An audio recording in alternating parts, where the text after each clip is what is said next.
함께 읽은 이 열왕기상 3장에 있는 이 말씀을 통해서 또 하나님 주시는 은혜를 우리가 함께 나누기를 원합니다. 이 열왕기상 3장에는요, 이 솔로몬이 이스라엘 왕이 된 후에 이 솔로몬이 받게 되어지는 이 지혜의 비밀에 대해서 기록을 하고 있습니다.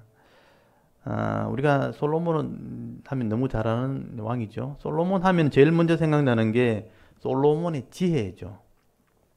근데 이 솔로몬이 어떻게 이런 지혜가 있는 왕이 되었는가? 오늘 이 솔로몬이 받은 이 지혜가 하나님께로부터 온 지혜였다 하는 것을 말씀을 하게 됩니다. 여러분, 하나님께서는요, 우리 각 사람에게 그 사람이 감당해야 될 사명을 다 주십니다. 여러분에게도 사명이 다 있는 거예요. 근데 하나님께서 이 사명을 감당할 수 있도록 필요한 은혜와 은사들을 각자에게 다 부어주시는데요. 특별히 이 솔로몬에게 지혜로운 마음의 은사를 부어주셨다. 그렇게 말씀을 하는 겁니다. 근데 이 솔로몬이 받은 이 지혜로운 마음 때문에 많은 사람들이 오해를 하기도 하고 잘못 구하는 실수를 우리가 하게 되는 것을 보게 됩니다. 솔로몬의 지혜가 자기 욕심에 의해서 주어진 것처럼, 그렇다면 나도 이런 지혜를 받았으면 좋겠다 하면서 우리가 잘못된 기도를 하는 경향이 많다는 거죠. 그래서 하나님께서 이 솔로몬에게 왜 이런 지혜를 주셨는가, 여러분 오늘 잘 살펴볼 수 있기를 바랍니다. 하나님께서는 솔로몬에게 다윗을 이어서 이스라엘의 왕이라는 사명을 준 거죠. 여러분, 왕이라는 사명을 그에게 주셨습니다. 그런데 솔로몬이 너무 급하게 사실 왕이 된 거예요. 우리 지난주에 말씀을 나눴지만 이 다윗이 죽기 전에 노년이 되었을 때에 후계자를 지명하지 않았기 때문에 혼란함이 오게 되었죠. 그래서 아도니아라는 이 아들이 반역을 꾀하는 바람에 급하게 솔로몬에게 왕위를 넘기게 된 겁니다. 그래서 사실은 솔로몬은 그렇게 준비되지 않은 상태에서, 급한 상태에서 다급하게 왕이 되었기 때문에 솔로몬은 사실은 왕으로서의 어떤 준비가 제대로 되어 있지 않는 거예요. 근데 다행스럽게도 다 솔로몬에게는 하나님에 대한 믿음이 있었다는 거죠. 오늘 3절을 보시면 솔로몬이 왕이 된 뒤에 하나님을 사랑했고 다윗의 신앙을 따라서 말씀을 지켰다 하는 표현이 나옵니다. 여러분 3절 한번 보십시오. 3절에 보시면 솔로몬이 여호와를 사랑하고 라고 되어 있죠. 또 그의 아버지 다윗의 법도를 행하였으나 산당에서 제사하며 분향하였더라. 오늘 본문을 잘 보시면 솔로몬이 하나님을 사랑했다, 신앙의 교육을 받았다는 거예요. 하나님에 대한 믿음이 있었다는 거예요. 그리고 다윗의 법도를 행했다, 하나님 말씀을 순종하는 마음이 있었다, 말씀을 따라갔다는 거죠. 그리고 산당에서 제사했다, 분향했다, 예배 드렸다. 이 제사나 분향이라는 것은 예배를 말하는 것입니다. 그래서 솔로몬은 왕이 되었을 때 이 기브온이라는 산당에 가서 이제 번제를 드리는데, 오늘 본문에 보시면 1천 번제를 드렸다. 1천 마리의 짐승을 제물로 바치면서 예배하면서 왕의 사역을 시작했다는 거예요.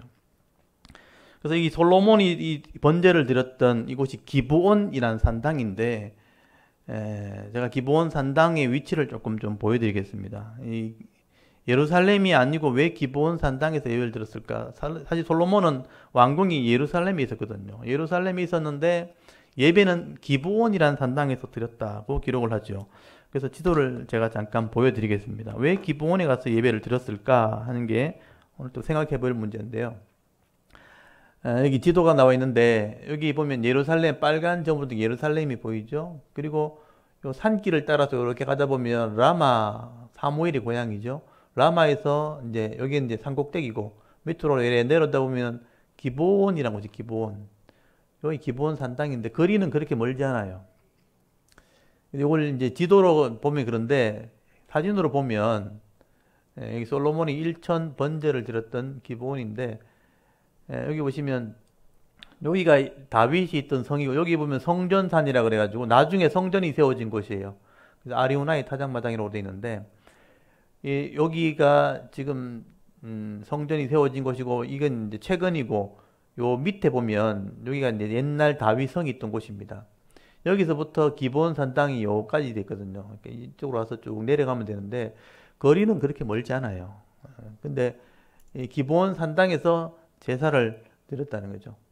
이걸 또 가까이서 좀 찍은 사진을 보면 여기가 기브온 산당이고 여기가 기브온 샘이 있는 거예요. 샘. 이 이스라엘 땅에는 샘이라 그러면 물이 이렇게 지하에서 나오거든요. 그래서 이게 기브온 샘에서 이제 물이 굉장히 많이 있었고 여기는 기브온 산당이 있었다. 여기가 이제 기브온 산당에 이제 성막을 세워놓은 것인데 요거 이제 여기가 굉장히 넓은 터가 있어요. 지금도 여기 가면 이 기브온 산당을 있었던 곳에 이런 기념 건물을 하나 지어놨죠. 여기 되게 넓은 마당이 있죠. 이게 터가 굉장히 넓어요. 넓은 터가 있고 아까 보셨듯이 물이 있고 이게 굉장히 중요한 위치죠. 왜 예루살렘에서 예배를 드리지 않고 기브온 산당에 드렸냐? 결정적으로 예루살렘은 너무 좁아요. 아까 보셨지만 산 비탈에 왕궁만 세워져 있고 집밖에 없는 거죠. 그래서 이런 넓은 터가 없어요. 그래서 많이 재물을 쌓아놓고 예배 드릴 수 있는 터가 없고, 그리고 두 번째는 물이 없어요. 예루살렘은 산이기 때문에 물이 많지 않아요. 근데 여기는 기브온 산당은 기브온이라는 샘이 거기 있어요. 굉장히 많은 물이 있고, 여러분 기본적으로 제사를 드리려면 짐승을 먼저 씻어요. 정결하게 씻어야 되기 때문에 물이 필요한데 예루살렘에는요 1,000마리 만약에 양을 잡으려면 그 씻을 만한 물이 없어요. 그래서 거기서는 예배를 드릴 수가 없는 거죠. 그래서 기브온에 가서 예배를 드리게 되었다 하고 말씀을 하게 되는 것입니다. 근데 이제 기브온 산당에서는 솔로몬만 예배를 드린 게 아니고 다윗 때부터 그렇게 했던 거예요. 다윗 때부터 이미 그곳에 성막을 세워놨고 법궤를 거기 제단을 거기 세워놨다고 말씀이 기록되어 있습니다. 그래서 제가 성경을 몇 군데 한번 찾아볼 텐데 이런 내용을 보시면 다윗 때도 이 예루살렘이 협소했기 때문에 기브온에 가서 예배를 드렸구나 하는 것도 알게 되는데, 여러분 역대상 21장을 한번 펴보십시오. 역대상 21장. 우리 성경을 잠깐 한번 찾아봅니다. 역대상 21장.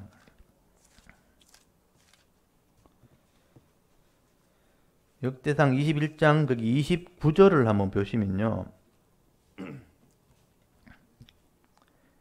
다윗이 이제 기브온 산당에다가 성막을 세웠다는 말이 나옵니다. 거기 21장 29절 한번 읽어볼까요? 역대상 21장 29절을 한번 읽습니다. 시작.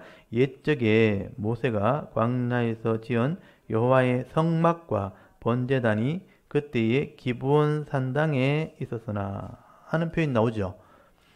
다윗 때도 이미 그 성막과 번제단, 원래는 이제 그 엘리 제사장 때 원래는 이제 성막이 다른 곳에 있었죠. 다른 곳에 있었는데 그때 블레셋과의 전쟁을 통해서 성막이 있던 곳이 불타게 되어지고 전란을 겪게 됩니다. 그리고 나서 이제 그걸 옮겨왔었는데 다윗 때 와서 법궤를 나중에 옮겨오잖아요. 법궤는 왕궁에 예루살렘 왕궁에 있었지만 성막은 기브온에 세워놓은 거예요. 그리고 성막과 번제단이 기브온에 있었다라고 거기서 예배를 드렸다는 거죠. 그리고 또 한 군데만 제가 더 찾아볼 텐데 역대상 여러분 16장을 역대하서를 한 번 더 봅시다. 역대하서 1장을 한번 보십시오. 역대하서 1장.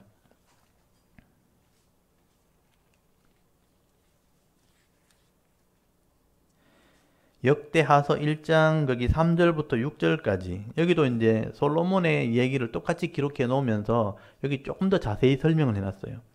여러분 역대하서 1장 3절에서 6절까지를 우리 천천히 한번 읽어볼게요. 3절부터 6절까지를 한번 읽어보겠습니다. 시작. 솔로몬이 온 회중과 함께 기브온 산당으로 갔으니 하나님의 회막 곧 여호와의 종 모세가 광야에서 지은 것이 거기에 있음이라. 다윗이 전에 예루살렘에서 하나님의 궤를 위하여 장막을 쳐 두었으므로 그 궤는 다윗이 이미 기랏 여아림에서부터 그것을 위하여 준비한 곳으로 메어 올렸고 옛적에 훌의 손자 우리의 아들 브살렐이 지은 놋 제단은 여호와의 장막 앞에 있더라. 솔로몬이 회중과 더불어 나가서 여호와 앞 곧 회막 앞에 있는 놋 제단에 솔로몬이 이르러 그 위에 1000마리 희생으로 번제를 드렸더라. 아멘. 이렇게 기록되어 있죠. 다윗이 법궤를 찾아 왕궁으로 데리고 들어왔고 가지고 들어왔고, 그리고 성막은 기본 산당에 세워놓고 놋제단도 거기 있었더라 하는 표현이 나옵니다. 제가 한 군데만 더 찾아봅니다. 역대상 16장입니다. 역대상 16장. 역대상 16장 39절에서 40절까지. 역대상 16장 39절에서 40절까지 두 절 말씀을 한번 읽어봅니다. 39절부터 40절까지 시작. 제사장 사독과 그의 형제 제사장들에게 기브온 산당에서 여호와의 성막 앞에 모시게 하여 항상 아침 저녁으로 번제단 위에 여호와께 번제를 드리되 여호와의 율법에 기록하여 이스라엘에게 명령하신 대로 다 준행하게 하였고. 아멘. 여기 보시면 제사장 사독과 그 형제 제사장들에게 기브온 산당에서 여호와의 성막 앞에 가서 항상 아침 저녁으로 번제를 드렸다고 되어 있죠. 항상 드리는 번제를 뭐라 그러죠? 상번제라 그러죠.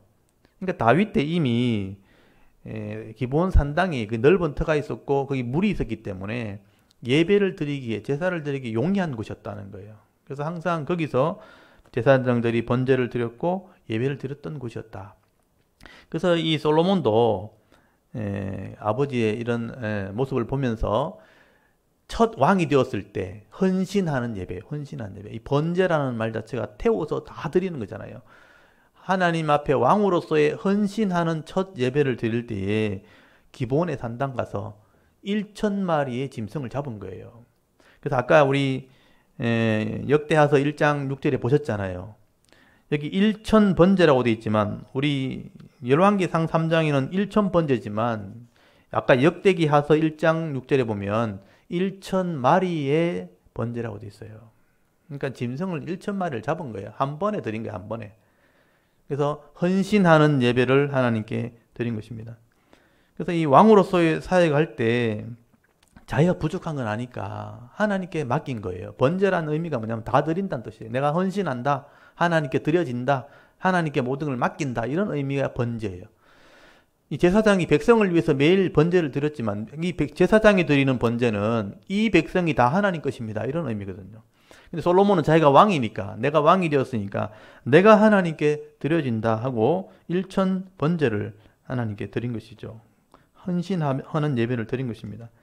그때 이제 하나님께서 솔로몬의 그 심령을 보시면서, 마음을 보시면서 왕으로 준비되어 있는지 한번 살펴보신 거예요. 그래서 그 예배를 드리고 나서 그날 밤에 하나님이 이 꿈에 솔로몬에게 나타나셔서 왕으로서의 준비되어 있는지 마음을 살피시는 장면이 나오게 된 거예요. 여러분, 하나님께서는 이렇게 사역자를 세울 때 반드시 그 마음을 보신다는 거예요. 준비가 되어 있는지. 여러분, 다윗을 부르실 때도 여러분 기억나시죠? 사무엘이 이 이새의 아들들 하나씩 만날 때 하나님께서 그런 말씀 하셨잖아요. 사람들은 외모를 보지만 나는 중심을 본다. 그 심령을 본다. 그래서 다윗이 왔을 때 이 사람은 내 마음에 합한 사람이라. 마음이 하나님 마음을 가진 사람이라. 그래서 다윗에게 하나님이 영을 부으시고 그에게 왕의 사명을 맡기신 겁니다. 아마 제가 볼 때는 이 다윗은 하나님의 마음에 맞았을 때 믿음의 은사를 주신 것 같아요. 성령을 통해서, 하나님의 영을 통해서 믿음의 은사를 주셔서 이 다윗이 어떤 상황이나 어떤 고난 속에도 흔들리지 않는 이런 믿음을 가지고 왕의 사명을 감당하도록 아마 이런 믿음의 은사를 그에게 주셨던 것 같아요. 그래서 이 왕으로서 끝까지 사명 감당한 거예요. 그래서 이제 이 다윗을 살폈던 하나님이 5절에 보시면 솔로몬의 마음도 지금 살피는 것입니다. 그리고 밤에 나타나셔서 뭐라고 물으셨냐면 내가 너에게 무엇을 줄고 너는 구하라. 5절 끝에 한번 보십시오. 솔로몬이 이 잠을 잘 때 그 마음속에 하나님께서 나타나셔서 이런 말씀을 하신 거죠. 너는 내게 구하라. 내가 너에게 뭘 줄고, 왕이 되었으니까 내가 너에게 뭘 주면 좋겠나. 그럴 때 솔로몬이 하나님의 음성을 듣고 구한 것이 있다는 거죠. 그래서 자기를 위해서 어떤 장수를 구하지도 않고 자기를 위해서 부나 권력도 구하지 않고 백성들을 위해서 지혜로운 마음을 구하게 되었다. 그렇게 말씀을 하게 됩니다. 솔로몬이 왕으로서 사역할 때 힘을 구한 게 아니에요. 능력을 구한 게 아니에요. 백성의 소리를 들을 수 있는 마음을 달라고 기도한 거죠. 그래서 이 기도가 하나님 마음에 맞았더라 하고 되어 있습니다. 여러분 10절에 보시면요. 하나님이 솔로몬의 이 간구를 들으시고 기뻐하는 장면이 나옵니다. 여기 열왕기상 3장 10절 한번 보십시오. 솔로몬이 이것을 구하매 그 말씀이 주의 마음에 든지라 이런 표현 나오죠. 여러분 하나님이 다윗을 만났을 때 이는 내 마음에 합한 자라 그렇게 말씀했던 것처럼 다윗이 양을 치면서 생명을 다해 양을 지켰잖아요. 아버지 양을 생명 다해 지키는 걸 보면서 양을 지키는 마음이 있는 거죠. 그래서 이 다윗은 내 백성 지킬 수 있겠구나. 백성을 사랑하는 마음을 본 거예요. 그래서 내 마음이 합한 사람이라고 말했거든요. 그것처럼 솔로몬도 마찬가지입니다. 자기 영광을 구하지 않고 자기 힘을 구하지 않고 백성의 소리를 듣는 마음, 지혜를 구했다는 거예요. 백성을 사랑하는 마음이 있다는 거죠. 그래서 이 솔로몬의 기도가 내 마음에 맞다 하는 것은 솔로몬도 백성을 사랑한다는 거예요. 그래서 내 백성을 맡겨도 되겠구나. 왕으로서의 준비가 되어 있구나. 그렇게 말씀하신 것이죠. 솔로몬이 그럼 구한 게 뭐냐 하는 게 중요한 것이죠. 솔로몬이 구한 것은요. 백성들이 억울함을 당했을 때, 재판을 요구할 때 그 재판하는 백성의 소리를 듣는 마음을 달라고 기도한 거예요. 이게 굉장히 중요한 겁니다. 우리는 보통 솔로몬이 지혜를 구했다고 생각하는데요. 이 지혜를 구한 게 아니에요. 백성의 소리를 듣는 마음이에요. 근데 그게 지혜라는 뜻이에요. 이런 8절 한번 보십시오. 8절을 잘 보시면요. 주께서 택하신 백성 가운데 있나이다. 그들은 백성이죠. 큰 백성이라 수요가 많아서 셀 수도 없고 기록할 수도 없사오니 누가 주의 이 많은 백성을 재판할 수 있사오리까. 듣는 마음. 여기 동그라미를 듣는 마음을 종에게 주사 주의 백성을 재판하여 선악을 분별하게 하옵소서. 이런 왕으로서 백성을 다스릴 때 억울한 사람이 내게 왔을 때 그 억울한 자의 소리를 듣는 마음이에요. 마음을 달라는 게 마음. 머리를 똑똑하게 달란 말이 아니에요. 마음을 달라고 기도한 거예요. 낮은 자의 말을 들을 수 있는 마음. 여러분 어떤 사람이 재판을 합니까? 여러분은 살면서 재판한 적 있습니까? 누구 고발해가지고 재판을 해본 적 있습니까? 재판을 왜 합니까? 내가 억울함을 당했다는 거예요. 어떤 힘 있는 사람한테 아니면 억수로 악한 사람한테 쏘가서 아니면 내가 힘에 밀려가지고 정당한 대우를 받지 못하고 억울함을 당한 거예요. 억울함을 당했으니까 내가 옳다는 걸 누군가 밝혀야 되는데 내 힘으로는 안 되니까 법에 판사에게 재판을 요구하는 거잖아요. 억울한 사람이 재판하러 오는 거잖아요. 힘이 없는 사람이 온단 말이에요. 그래서 억울한 사람이 힘 있는 사람에게 억압을 당했을 때, 착취를 당했을 때, 억울함을 당했을 때 이거를 좀 밝혀달라고, 풀어달라고 힘 없는 사람이 오는 게 재판이에요. 그러니까 힘 없는 사람이 힘 있는 사람한테 착취를 당했다. 돈도 없고 힘도 없고 백도 없으니까 왕에게 찾아온다는 거죠. 근데 그 약한 백성의 소리를 들을 수 있는 마음이 있어야 된다는 것입니다. 만약에 이 왕이 힘 있는 사람의 눈치를 본다면 아니면 악한 사람의 눈치를 본다면 그 백성의 소리가 안 들리는 거예요. 근데 그 백성의 소리를 들으려면 그 백성만큼 낮아져야 되는 거예요. 그래야 그 소리가 들리는 거죠. 그 소리를 듣는 마음을 내게 달라. 왕에게 달라. 그렇게 구한 것이죠. 그래서 선악을 잘 분별해서 그 약한 사람에게 하나님의 공의가 실현될 수 있도록, 그러니까 하나님의 은혜와 사랑이 그 연약한 사람에게도 전달될 수 있도록 그 일 감당하도록 듣는 마음을 달라. 결국 백성을 위해서 그렇게 기도한 것입니다. 이게 굉장히 중요한 것이죠. 그래서 이 솔로몬은 백성을 사랑하는 왕이 되게 해달라고 기도한 것이나 마찬가지죠. 여러분 왕의 사명이 뭐냐 하면요, 하나님의 대리자예요. 그래서 하나님이 공의롭게 다스리고 하나님의 사랑을 모든 사람에게 전달해야 되는데 힘 있는 사람이 그걸 빼앗고 착취한다는 거예요. 그래서 왕이 하나님의 일들을 해야 되는데 공의를 행하고 하나님의 사랑을 진짜 연약한 사람에게도 잘 전달될 수 있도록 그리고 공의를 행하는 것, 사랑을 행하는 것, 그게 왕이 해야 될 사명이라는 것이죠. 그래서 그때는 듣는 마음이 필요한 거죠. 가장 연약한 자, 가장 억울한 자의 소리를 들을 수 있는 마음을 달라. 그래서 공평하게 재판하게 달라고 하고 구하게 될 때 하나님이 그 솔로몬의 마음을 기뻐하셨다는 거예요. 이게 바로 하나님께서 원하시는 마음인 것이죠. 여러분, 일반적인 왕은 그렇지 않잖아요. 왕은 자기 권력을 지키기 위해서 또 부를 누리기 위해서 백성을 착취한단 말이죠. 그 힘과 권력을 가지고 백성을 억압하기도 하고 백성을 다스리려고 하고 그것을 착취하려고 하는 게 보통 왕이 하는 모습이죠. 근데 이 솔로몬은 가장 연약한 자에게 하나님의 공의를 행할 수 있도록, 그리고 사랑을 전할 수 있도록, 그 사명 감당할 수 있도록 듣는 마음을 달라, 이렇게 기도한 것이죠. 그래서 하나님께서는 이 솔로몬의 이 마음에 지혜로운 마음을 은사로 부어주신 것입니다. 그래서 이 중요한 것은 마음이란 단어의 마음에, 솔로몬의 마음에 이런 지혜와 총명을 허락하셨다. 여러분, 이 은사가 바로 마음에 임하는 거예요. 사람의 인격, 사람의 마음에 은사가 임하는 거라는 것을 꼭 기억하셔야 돼요. 여러분 12절 한번 보십시오. 3장 12절에 보면 내가 네 말대로 하여 내게 지혜롭고 총명한 마음을 준다 그랬어요. 마음. 지혜를 준 게 아니에요. 총명을 준 게 아니에요. 지혜와 총명의 마음이에요.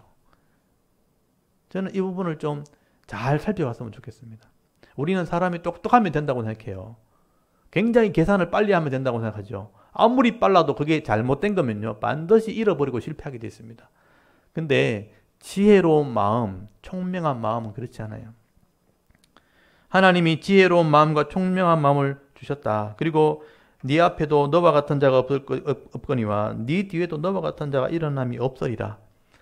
세상에 없는 지혜와 총명을 준다. 이 지혜라는 것은 하나님이 주신 지혜를 말하는 거죠. 하나님이 주신 지혜를 말하는 거죠. 총명이라는 것은, 총명이라는 단어는 지혜보다 더 넓은 거예요. 그러니까 통찰력, 전체를 보는 마음이에요. 그러니까 전체를 볼 수 있는 마음이 없으면 항상 부분적으로밖에 안 보이는 거예요. 그래서 하나님께서 이런 마음을 주신 거예요. 하나님이 지혜를 가지고 다 살피고 전체를 보는 그런 마음을 주셔서 가장 연약한 자들에게 공의를 행할 수 있도록, 하나님의 사랑을 전하는 사명을 감당할 수 있도록 하나님께서 이런 은사, 복을 주신 것입니다. 어떻게 보면 하나님께서 솔로몬을 위해서 이게 준 게 아니죠. 이런 은사와 이런 능력을 주신 것은 사실은 자기 백성을 위해, 그러니까 연약한 백성을 위해 주신 거죠. 하나님이 백성을 그렇게 다스리라고 은혜 베풀라고 솔로몬에게 주신 것입니다. 솔로몬 그 하나님 마음을 잘 이해하고 깨달아서 순종할 때 그냥 왕으로 쓰임받는 거예요. 솔로몬이 그런 은혜를 체험하게 된 것이죠. 그래서 하나님께서는 더 많은 사람들에게 이 사명 감당하라고 솔로몬의 지경을 이렇게 넓혀주시는 거죠. 여러분, 하나님의 마음만 가지고 있으면, 하나님의 지혜만 가지고 있으면 하나님이 그 사람을 쓰려고 더 넓은 지경을 주시는데, 그게 부와 영광이라는 거죠. 돈도 있어야 되고 능력도 있어야 되는 거예요. 그래서 여러분 13절에 보시면 내가 또 네가 구하지 아니한 부와 영광도 네게 주노니 네 평생의 왕들 중에 너와 같은 자가 없을 것이라. 네가 구하지 않은 것을 내가 준다는 것은 뭐예요? 네 뜻이 아니고 내 뜻이라는 거죠. 내 일을 하기 위해서는 이런 부도 필요하고 돈이 필요하잖아요. 세상에서는요. 영광이 있어야 돼, 권력이 있어야 되는 거예요. 그래서 부와 이런 권능도 내가 주어서 일 잘할 수 있도록 내가 도와주겠다. 솔로몬이 왕의 사명 감당할 수 있도록 하나님께서 은혜를 베풀어 주신 것이죠.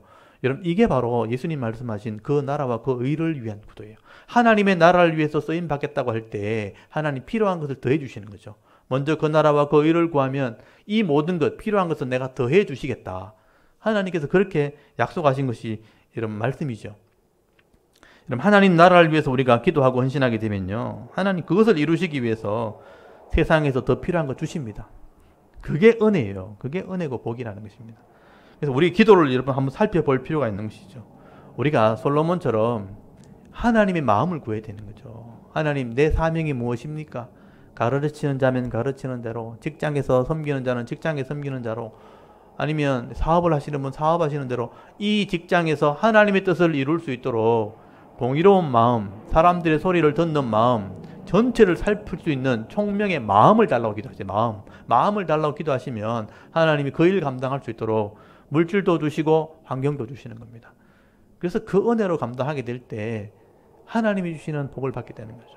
그리고 하나님 솔로몬에게 이런 복을 주실 때 한 가지 조건이 있어요. 내가 이렇게 지혜로운 마음과 부와 영광을 주어서 누리게 할 때, 형통하게 되었을 때 절대 교만하면 안 된다는 거죠.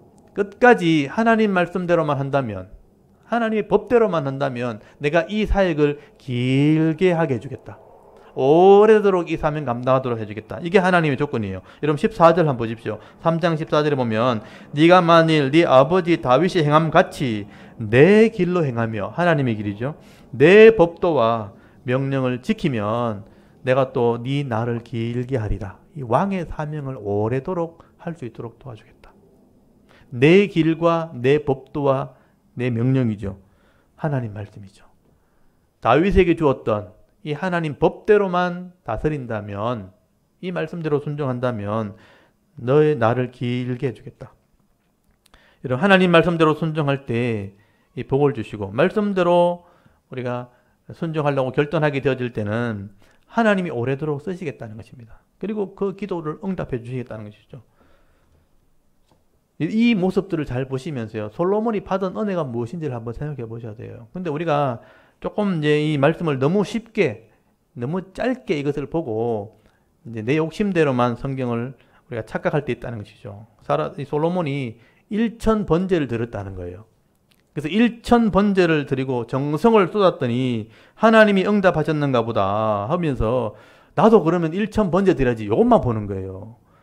그래서 1000번제인데 1000번 기도, 이렇게 바뀐 거예요.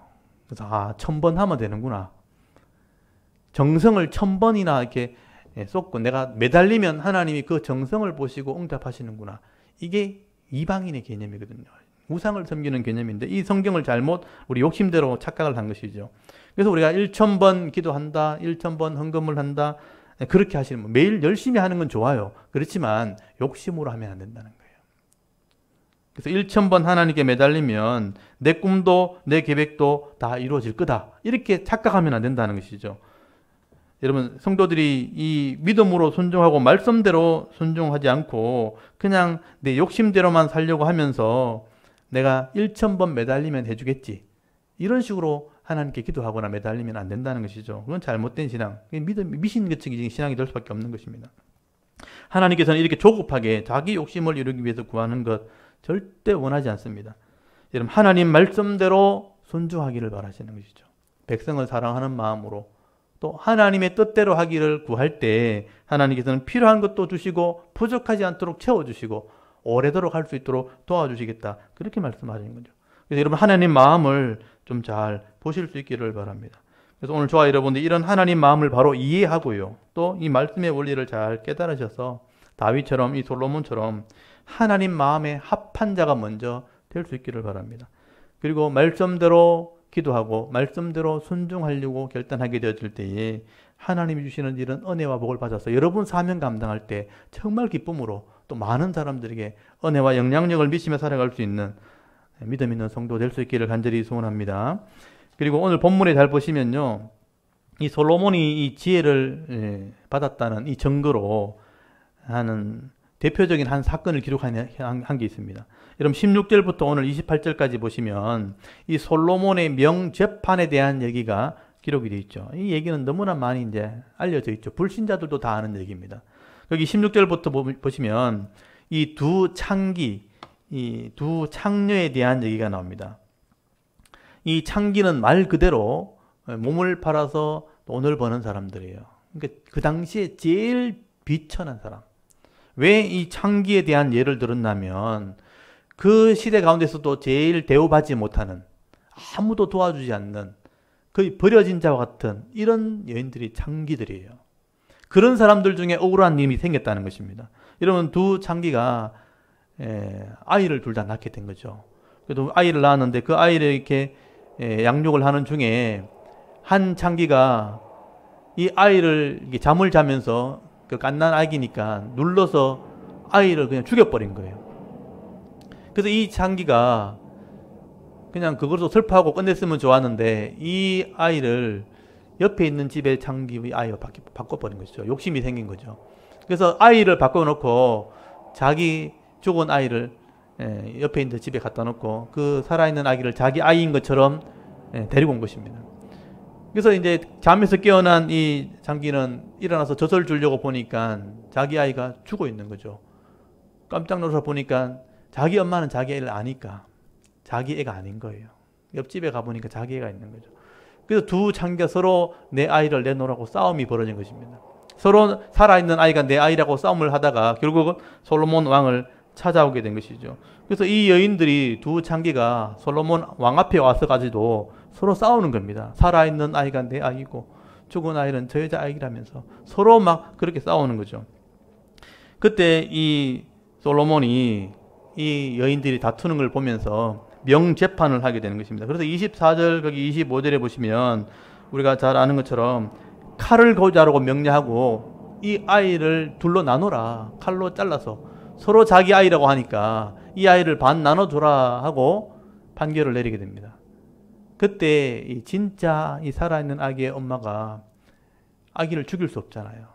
그래서 그 아이를 죽이지 말아달라고. 나 아이 안 가져도 좋으니까 저 여자 그냥 줘도 좋으니까 이 아이를 죽이지만 말아달라. 이렇게 호소하는 말을 하게 되는 것이죠. 그래서 그 표현을 잘 보시면요. 오늘 본문에 한번 보십시오. 거기 26절에 보시면 그 아이를 위하여 마음이 불붙는 것 같았대요. 불붙는 것 같다. 이 아이를 살리려고 달려나와가지고 마음에 불붙는 것처럼 이 아이를 살려달라고. 죽이지만 말아달라고 호소하는 이 모습을 보면서 27절 끝에 솔로몬 왕이 판결을 내리죠. 이 아이의 어머니가 저 여자다. 이 아이의 어민이라 하면서 아이를 주라고 판결을 내리는 것을 보게 되는 것입니다. 우리는 결과를 알기 때문에 쉬워 보이지만 사실 그 당시에는 놀라운 일이었습니다. 이렇게 진짜 이 아이의 어머니를 가려는 이 솔로몬의 판결을 봤던 모든 사람들이요. 입으로 외치는 말이 있었죠. 이건 사람의 지혜가 아니다. 하나님의 지혜가 그 마음속에 있다. 이 외치는 장면이 나옵니다. 여러분 28절 한번 보시죠. 마지막 절에 온 이스라엘이 왕이 심리하여 판결함을 듣고 왕을 두려워했다고 되어 있죠. 두려워했으니 이는 하나님의 지혜가 그의 속에 있어 판결함을 봄이더라. 이 표현이 굉장히 중요한 거예요. 역사가 기록하기를 하나님의 지혜가 솔로몬 속에 있다. 솔로몬의 기도가 응답되었고 하나님의 은사가 솔로몬에게 임하게 되었다. 그래서 이 왕의 사역을 감당하게 되었다. 여러분 이 재판은 하나님께서 솔로몬에게 주신 이 지혜의 마음을 증거하는 한 사건이라는 거예요. 많은 사건들이 있었지만 이 중에 이게 가장 대표하는 사건이었다. 가장 비천한 자에게 하나님의 은혜가 임할 수 있도록 솔로몬이 사역을 했다는 거예요. 이게 하나님의 마음이라는 겁니다. 이런 비천한 여자에게까지 억울함을 풀어줄 정도라면 솔로몬 왕이 얼마나 많은 사람들에게 공의를 행했겠는가, 억울함을 풀어줬겠는가. 그래서 여러분 나라에 힘 있는 사람이 악을 행할 때 그 억울함을 풀어준다면 백성이 평안하게 되는 겁니다. 억울함이 사라지니까, 공평하게 되니까. 부한 사람은 부한대로 사명 감당하고 가난한 사람은 가난한 사람도 일한 만큼 대가를 얻고 성실함으로 은혜를 누린다면 그게 평안이에요. 평강한 나라가 되고 안전한 나라가 되어진 것이죠. 이렇게 하나님이 주신 지혜로 솔로몬이 공평한 재판을 하게 되어지고 공의와 정의로 그 땅을 다스리게 될 때 이 나라가 평안하게 되었다. 이 나라가 평안하니까 백성이 복을 받게 되겠죠. 이 복을 받은 소문들이 온 나라에 퍼지게 되어지고 다른 나라에까지 영향을 미치게 된 것이죠. 그래서 다른 나라의 왕들이요, 이 솔로몬의 나라를 부러워하게 되는 겁니다. 나중에 계속 보시면 알겠지만 다른 나라의 왕들은요, 자기가 권력을 가지고 백성을 억압을 하고 칼로 창으로 이렇게 협박을 해도 나라가 안전하게 안 되는 거예요. 힘으로 해도 안 되고 무기로 해도 안 되는데 솔로몬의 나라는 어떻게 이렇게 평안한가? 이게 바로 하나님의 은혜라는 것을 말씀을 하게 되는 것이죠. 오늘 저와 여러분들이 이런 여러분 하나님의 은혜를 또 하나님의 지혜를 여러분 배울 수 있기를 바랍니다. 하나님의 은혜가 임하게 되어질 때 공평한 나라가 되고 또 하나님의 공의가 모든 사람에게 실현되어질 때에 이게 평안이 되는 겁니다. 그리고 안전함이 되어지는 것이죠. 그래서 우리가 하나님의 은혜를 구할 줄 알아야 되고요. 하나님의 지혜를 구할 줄 알아야 되는 것입니다. 그래서 지혜로운 마음을 우리에게 달라고 기도하셔야 되죠. 시편 121편에 보시면 나의 도움이 어디서 올까? 나의 도움은 천지를 지으신 여호와에게서로다. 하나님이 밤낮으로 우리를 지키시고 낮에 해와 밤의 달에 우리를 지키시면 우리가 안전하고 평안한 삶이 되는 것이죠. 그래서 여러분 하나님께 지혜를 구하라 그러죠. 야고보 사도가 야고보 1장 5절에 보면요. 너희 중에 누구든지 지혜가 부족하거든 모든 사람에게 후히 주시고 꾸짖지 아니하시는 하나님께 구하라. 그리하면 주시리라. 야고보가 어려움 당했을 때에 다른 데 가서 구하지 말고 하나님께 한번 구해봐라.